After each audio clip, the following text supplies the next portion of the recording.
Good morning po sa lahat. May ano po ngayon, May 9. So yun, nandito po ngayon sa ano po, Mindanao Avenue. So ito po, ang dami pong bahay dito ngayon, ano po, susunog. So yun po, ito po sila ang bahay pong susunog. Marami po yan. Ayun po, sobrang dami pong bahay dito ngayon, susunog po dito ngayon. Ito po siya, oh. Ang dami po dito, mga bahay pong susunog. So yun po. Galing na lang po ito nangyari. Fire out na po ngayon. Pero yun po, ang dami po nandito. Ano po, nasusunog po na bahay. Ang dami pong bahay po na damage. Yun po. Galing nga dito. Yan po, ano po yun, papunta po ng ano po yun, North EDSA, tsaka ano po, Circle. Ito naman po, paano po yun, Nubaliches po, tsaka paano po Katipunan. So, ito po yung sunog ngayon.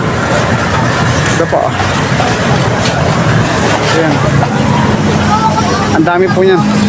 Ito po. Good morning po sa lahat.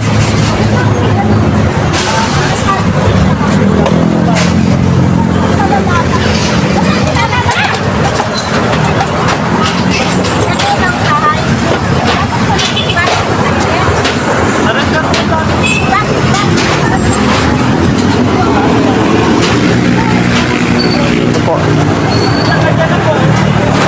Ilalim po siya.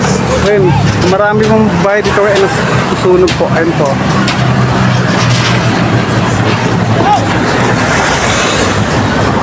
So ang pas po na sunog, ano pa po siya, under ano pa po, investigation.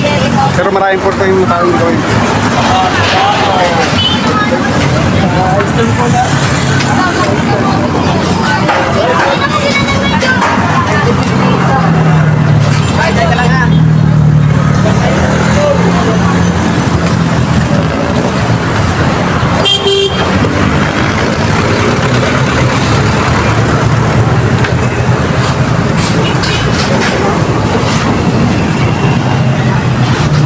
Ayan po, ayan po, napunta po na kanin Circle, tsaka ano po, North EDSA. So ito po, Panubaliches, tsaka Katipunan. So dito po yung tulong ngayon. Ay out na po siya. So ito po, ang dami pong bahay po nasulugin dito. So yun po, ang dami mga taon ito ngayon. So ito po siya.